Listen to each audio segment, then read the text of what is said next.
이 찌베랑 이 캠퍼스 차량, 제가 이 차를 처음 몰고 오면서 약 한 3시간 정도 운전을 해봤는데, 운전할 때마다 그냥 온 몸이 쑤시고 제동거리가 쭉쭉 밀리고, 그래서 차라고 보기에는 약간 모르겠어요. 너무 피곤했어요, 이 차를 몰고 와서. 그 전체적으로 이제 하체 전반부를 갖다 살펴봤습니다.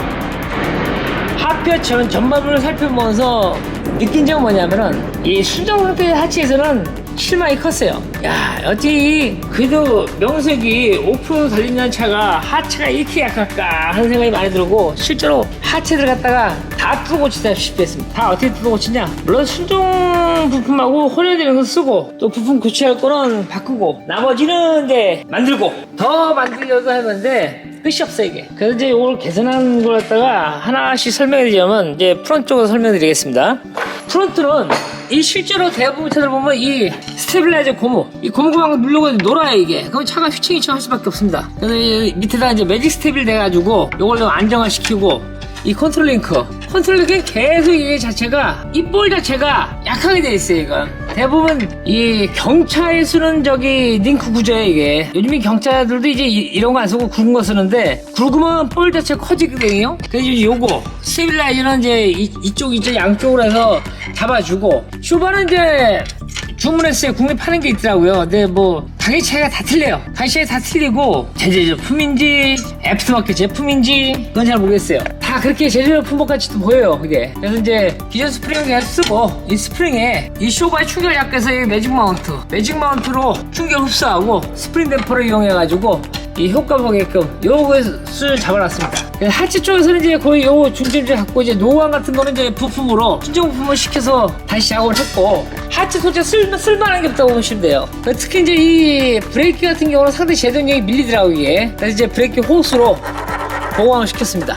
브레이크 호스는 제동력에서 이 유압 라인을 크게 해주는 거기 때문에 실제로 제동력에서는 업이 될 수밖에 없어요. 물론 이 앞에 캘리퍼까지 다 바꾼 거 저게 있지만은, 그것까지는 이제 넘치는 거고, 이제 이 정도 수준만. 그래서 각종 뭐 오일류 같은 거라든지 소모품 같은 좀 바꾸고요. 근데 실제로 이제 오늘 어떻게 되냐, 순정 부품하고 제조 부품을 섞어서 보강시켰다고 보죠. 승차감 쪽 약간 개선시키기 위해서 요 잡에서 프론트 같은 경우는 이제 매직 스테빌, 컨트롤 링크, 스프링 댐퍼, 마운트 요 정도까지만 손대다 보시면 돼요. 뒤쪽은 더하죠. 이 차에 보면 뒤쪽 보시면 앞에는 그래도 이 엔진하고 미션의 무게 때문에 좀 난데, 뒤에는 너무 얄팍해요. 이 지혜가 이게 찬지 니아까지 솔직히 구분이 안 가요. 도대체 이 판 자체가 요게 지금 멤버에 보강을 시켜서 달아놓은 게 있어요. 이 얇은 철판이 이렇게 되어 있는 거죠. 그래서 이거 갖다가 알루미늄으로 제작을 해가지고 양쪽에 멤버링크를 달아주고, 노감도 실제로서 이 자체가 요 반밖에 안 들렸어요. 이 반 갖고서 이 자체 갖다가 하체를 받쳐주는 건 상황이에요 이게. 그래서 노감도 크기를 갖다 2배를 키웠습니다. 그리고 이제 충격 흡수를 이용해서 밑에 도는 충격을 다 잡게끔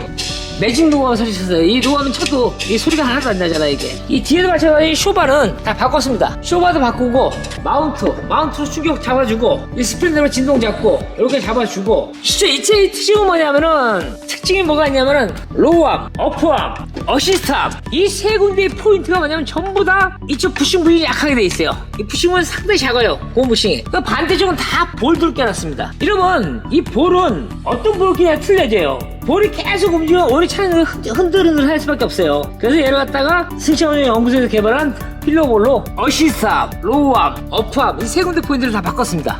또 마찬가지로 이 구조가 얘는 상당히 운식폭이 작아요. 이 스테빌라이저도 다 보면 작고, 이 고무 같은 게 이 벌어지고 있잖아요. 이거는 다 바꾸라는 뜻이죠. 바꿔도 답 안 나와요. 그래서 마찬가지 뒤는 이 매직 스테빌로 잡아줬고, 전체적인 시스템은 이 부품을 갖다 혼용 쓰는 거죠. 순정 부품을 때는 살리긴 살리고, 또 보조해주고, 보강시키면 보조해주고, 또 크게 키워서 다 만드는 거죠. 이 노감이 부분 실제로 요 형상으로 나오지 않습니까 이게. 근데 지금 기존 노감은 2배를 키워버린 거지 이게. 그럼 어떻게 했냐, 받쳐주는 좀 안정적으로 가죠. 또 실제로 여기 보면 스테빌라이저 구조가 실제로 이 차트 멀리 뻗이 현관축 지금 나와야 되는데 현관축까지 안 나와요. 중간에 딱 해서 뺐죠. 그래서 달라 이 볼트 하나 갖고 잡아주게끔 이 미국 차에 보면 이런 게 상당히 활대 조립이 많이 껴 있어요. 이 활대 조립을 갖다가 링크 구조로 개선시켜 뽀글뽀글 움직이게 만들었죠. 실제로 여러 가지 측면에서 봤을 때 이걸 전체적으로 바꾸기보다 또 부분적으로 바꾸기보다 혼용을 시켜야 돼요. 특히 이 차 같은 경우 뭐 하체 구조에서 피곤하기 쩌는 차가 밖에 안 돼요.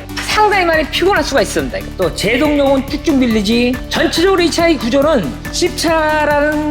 찝차의 대명사라고 불리는 거는 다 저긴데 약해요. 약해서 이제 하나하나 개선을 시켜나갔고 각 부분법 하더라도 실제로 노후함도 우리 경차에 쓰는 노후함 정도밖에 안 돼 이거는. 그래서 미국 차 전에도 보면 이 부시 같은 거 크게 나왔는데 얘들은 이상하게 작게 나왔어 이 차가. 뭐 도심용으로 만들었는지 아니면 도심용하고 오프로드를 같이 쓰게 만들었는지 물론 이유가 있겠죠. 어떤 것이 이유 좋든 간에 운전자는 편해야 됩니다. 이 차가 아무리 시프 상황이라도 시프를 갖다 개선한도 그건 아닌가 봐요. 실제 제동거리는 솔직히 이것도 뒤에 이 호수만 기존의 호수가 짧게 돼 있어요. 그 얘는 길게 호수를 증가시키면서 제동력을 확보했죠. 왜 호수를 끼면은 제동력이 확보됐은 이유는 뭐냐면 자, 이 구조가 이게 호수 구조예요. 또 많이 파이프 구조고 이 캘리퍼까지도 호수가 되죠. 그럼 실제로 얼마큼 가야 되냐? 실제로 교체하는 부위가 많이 들어가야 돼요. 이 자체가 이 브레이크 호수 같은 경우는 교체 주기가 5년 내지 10만 킬로예요. 근데 이 차의 브레이크 호수 같은 게 있나요? 물론 있긴 있겠지만 찾기 힘드실 거예요. 특히 수입차 같은 거는 부품 구하기에도 쉽지가 않아요.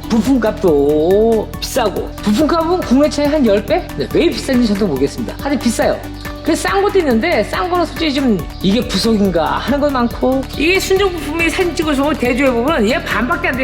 이 반 갖고 이걸 지탱해줘요. 이 차를 갖다가 이 캠퍼스라는 차를 갖다가 노망도 많이 갖고 계신 분이 있을 거예요. 또 수입차에는 노망 가시고 여러 가지. 근데 이 차 갖다 보면 뭐 안 좋게 얘기하냐, 저는 좋고 나쁘게 말씀드리는 게 아닙니다. 이 차의 실상을 그대로 말씀드리는 거죠. 제가 느낀 점, 우리가 보통 한 3시간 정도 운전하고 할 정도면 이제 소형차 타고 강원도 이 험악한 도로 왔다 갔다 하면 많이 피곤해. 왔다 갔다 하고 왕복하면은. 근데 이 차는 더해. 이 차는 한 3시간만 운전해도 갔다 오면 피로 누적도가 심하다는 얘기죠. 피로 누적도가 심한 건 뭐냐면 하체가 불안정하다는 얘기예요. 그럼 여기 마찬가지로 볼 안에 이 너클 필로우 볼, 어시스터 다 볼로 들어왔어요. 이 볼이란 거는 너클 필로우 볼에서 되면 볼이란 거는 직진할 땐 부신 역할을 해주고 회전할 땐 하중에서 살짝 따뜻해서 볼 역할을 해주는 이런 만드는 게 너클 필로우 볼이에요. 저도 이제 이 세 군데에 다 필로우 볼이 설치되어 있다? 의학으로 가졌습니다. 근데 필로우 볼 자체가 상당히 잘 어울려 있어요. 구조가. 자, 요건 이제 볼만 빼놓은 겁니다. 볼만. 이 필로볼을 다 보면 뭐 고무가 안 찢어서 안 나왔나 생각하시는데 문제는 뭐냐면 이 볼의 유동성이에요. 이 볼의 유동성을 이 볼이 조금만 놓으면 까딱까딱 잘 놀아요. 이게 놀면 뭐냐면 직진할 때 잡아줘야 되는데 노면에서 조금만 튀어도 어떻게 돼요? 휘청 조금씩 움직이잖아요. 그래서 이런 것들이 너클 필로는 대부분 이 허브 너클에 하나 집어넣는 거고 너클에 못 집어넣으면은 이제 바깥쪽으로 달아가지고 그래서 회전 가격 때 승용차 같은 편함을 주기 위해서 만드는 건데 하여튼 이 차는 많이 달려있어요. 특히 구조가 정비하기 용이한 구조는 아니에요. 이게 정비하기 용이한 구조는 여기 보면 이 트레일이랑 부품 마찬가지 이 푸싱 하나만 바꾸면 되는데 차는 여기 잘라갖고 국내 차지 볼트 풀러서 빼서 교체하면 편하겠죠. 얘는 안 돼 있어요. 이 너클 자체를 갖다 다 분해해야 돼요. 이 너클을. 그럼 이 너클 전체를 다 뜯으려면 뜯는 게 한두 가지 아니지 않습니까? 그래서 저희는 이제 이 부품을 갖다 요것만 바꿀 수 있는 공구를 갖다 제작해갖고 요것만 바꿔버리는 거예요. 하여튼 수입차하고 뭐거나 국내차는 간에 저기 돼요 이게. 또 마찬가지 차체가 높고 저기가 보면 비틀리는 현상이 많이 나타나요. 그 얘는 마찬가지 여기다가 이제 양쪽에 비바로 잡아가지고 이 뒤틀림 현상을 다 잡아버리는 거죠. 비바를 갖다가 앞쪽 하나 뒤쪽 하나 달아가지고 같이 잡고 그래서 말 그대로 이건 앞으로 10년 이상 타더라도 진짜 편하게 탈 수 있는 차 그런 차들 만들어주는 거예요. 대부분 수입차들은 몇 년 타다가 보통 최초 구매자는 딱 타다가 보증이 지났으면 거의 다 매각 시켜버리죠. 또 다음 푸고 났으면 내가 한두 가지 고치다 타요. 그 다음 사람은 또 고치 아픈 거지. 그러니까 이런 걸 만들면 보통 하체 구조는 하체 상태는 국내 차보다 좋은 게 없습니다. 왜 이런 영상을 만들었냐면은 이 차에 대한 자료도 없고 막연히 이제 자료 같은 거 찾으려면 이제 수입차라는 개념 또 찝차라는 여기 오프로드 뛸 수 있는 그런 개념으로 잡을 수 있는데 이런 그런 개념보다도 제일 좋은 거는 이 자료를 보시면 다들 좀 아실 거예요. 지금 실제로 찾아봐도 이 하체에 관련돼서는 참 영상이라도 찾기 힘들어요. 이 차를 여기서 영상을 좀 참고 좀 하려고 해봤더니 없어. 그래서 직접 제가 뭐 다 전체적으로 완전 하체는 거의 다 프라치피해서 지금 고른 거야 이게. 부품을 대와서 승용차 승차감도 잡고 또 차도 또 정비 개념에서 교체도 교체 했으니까 복합적인 방식으로 들어가는 거지.